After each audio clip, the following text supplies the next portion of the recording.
I had made, since I didn't have any help to actually do the video, I made myself just a couple of notes to help try to carry me through what I needed to do on this one. For the kneeling back bend, we'll start with that. Starting posture, toes curled under, thighs straight, stomach in, butt tight, abs pulled in, chest down. Grab right here. Breathing in, breathing out. Breathing in, breathing out. Breathing in. Again, my butt is tight, my abs are pulled in, my chest is lifted, my head is back, not too far. And when it comes in, and knees are remaining straight. So, some of the common problems are toes not being curled under,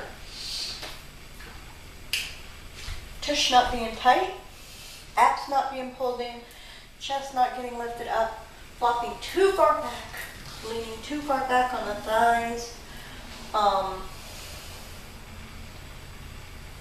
coming too far forward.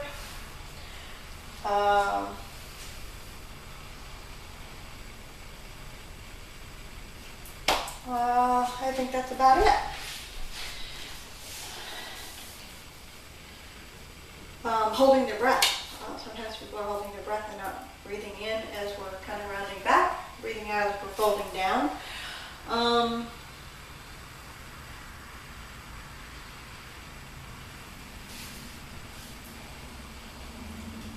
Okay, I think that's going to be about it for the, solutions. For the kneeling back bend. If somebody can't get down on the floor, they could actually sit in a chair and still get some of the benefit of leaning back, kind of holding onto the back of the chair and coming back in and out would be beneficial. If they're not able to bend their toes, there's a few different solutions they could use. This could be blocked with a towel or even a yoga block to help give them some support.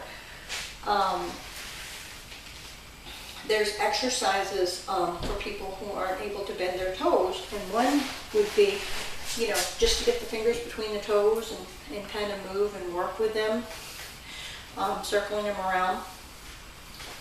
When you're practicing, especially in step one of the first week, sometimes women are too big busted, they can't get their abs on the wall, but they could lay a pillow between them and the wall to help give them that connection. All right, I'm supposed to demonstrate child pose. So when we would come out of the kneeling back bend, we're going to go down into child's pose. Now we were hip width apart with our knees. I think I did forget to say that. So we're just going to kind of come down. We're going to lower our head to the floor and bring our arms back. Let out that breath. Now breathe in through the abs, expand that back rib, and raise that collarbone. And then let it out. Same way. Again, and out. When we come up, we want to put our hands down, kind of hold that breath. Try to eliminate any dizziness. Common problems for doing child pose would be a bum being too high in the air. Sometimes people need a pillow idea kind of put behind them so they realize they can, sit back onto it and try to go down. My belly's a little round and I know mine kind of comes up a little bit more than I would like. Um, Oftentimes our head doesn't want to reach the floor. That's also making our bum come up in the air. And a yoga block or something laid underneath our head when we come down would be very beneficial. We could use our hands to put our head on, or even this way, depending on how far away we are. Very handy and with us all the time.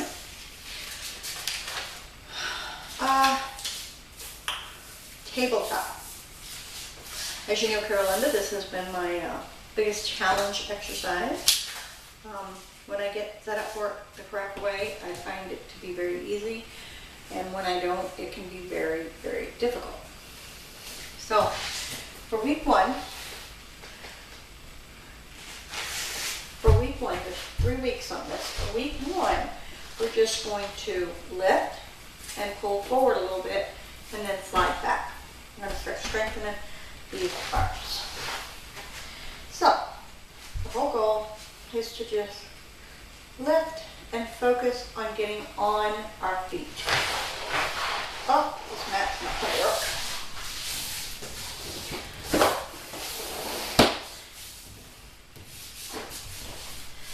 Okay. So, just to focus, lifting up and getting on our feet and back. Lifting up, getting on our feet and back.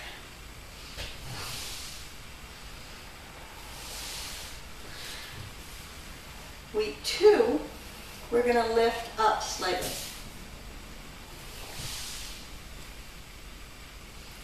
And back.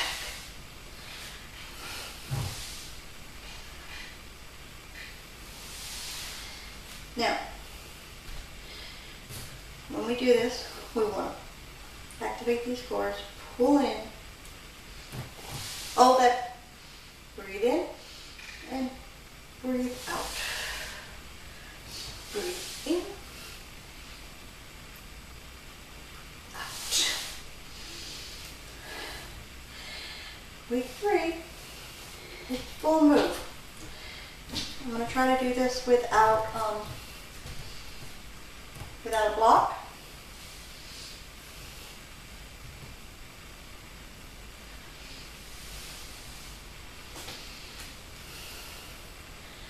Relax. Let it come in. Pulling that tummy and not blowing it up. We're pulling it in. Back down. Now, there are quite a few common problems for this. One would be our legs are not hip width apart. They're too close or they're too far apart. We always have to utilize our core. And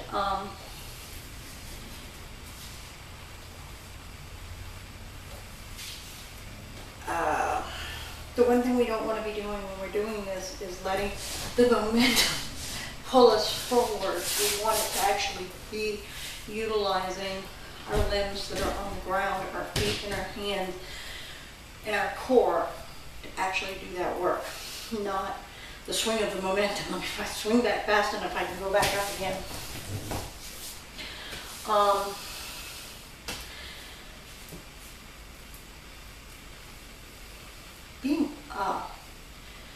Pulling with one leg more than the other or something can make us kind of swing kind of funny or crooked. We want all of our limbs to be solid on the ground. We don't want to have lifted up toes or lifted up fingers. We want everything solid on the ground throughout the exercise. We also want to make sure that our feet are straight. We don't want pigeons or duck feet. We really want our ankles in line. Very important, hip width apart.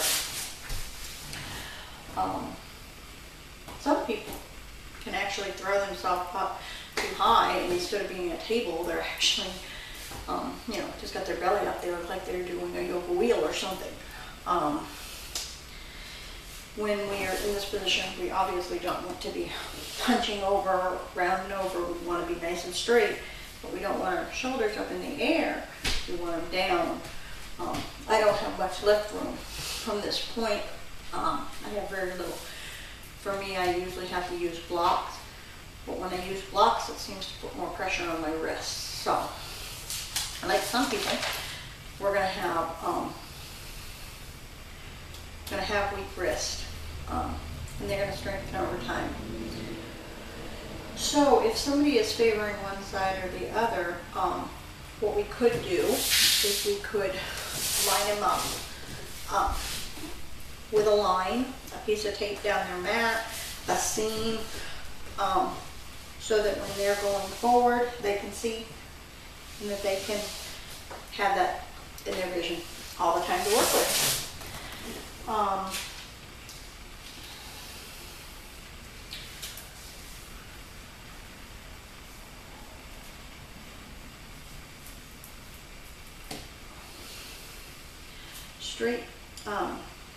Straight legs.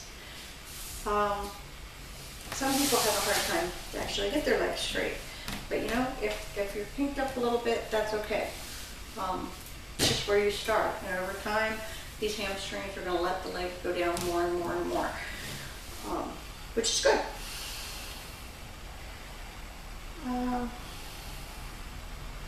Finding the correct arm position for our moves. If we find that our arms are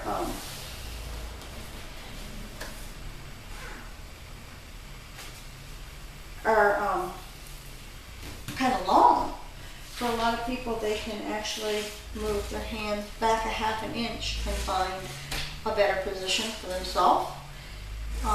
If their arms are shorter, they may have to come forward. And you just kind of do that a half inch at a time until you find that place where you can get yourself up.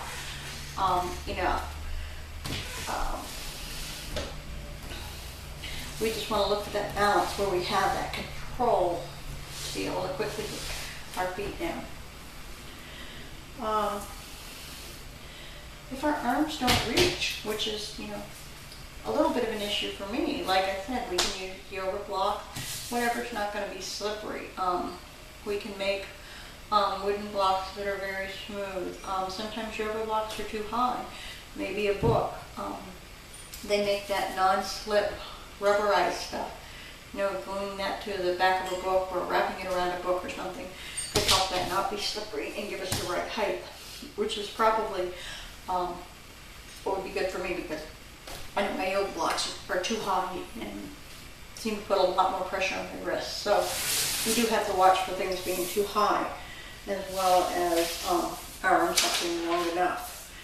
And I do realize that if by going further back with that height, would probably compensate as well. So I'll have to try that more. And as I was saying, weak wrists are often a problem. And there's a lot of different exercises that they do. And you can just sit in a chair, and I'll just sit here, and you could just tip your hands all the way down, letting your forearms rest. In a straight chair is better, and just tipping them down and back. That's as far as you can go, and that's really pulling these muscles. So it's allowing that to stretch. You can even this way. And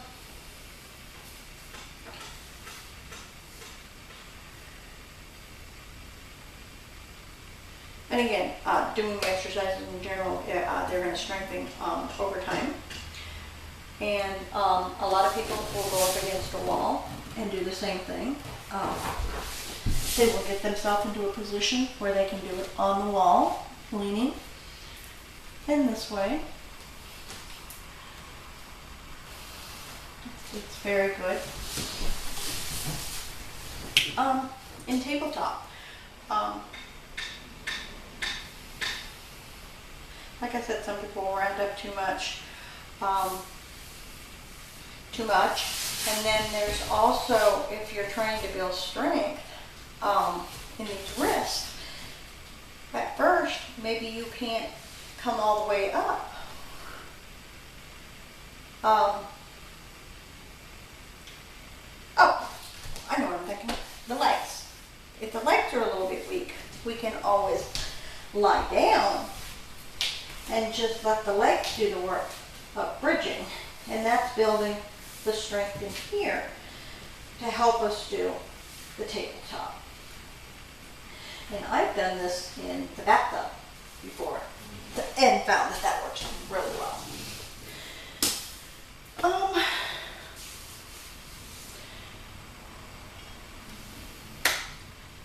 Thighs, ankles, and knees can also be very weak. One thing that somebody can do is basically sit on a regular chair with their legs down. I don't have a regular chair, but I'll leave you guys here.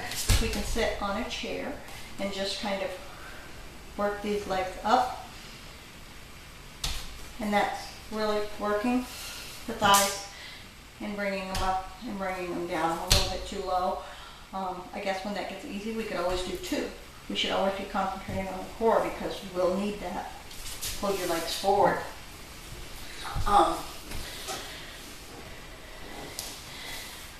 Holding them up 5 to 10 seconds and down is really good.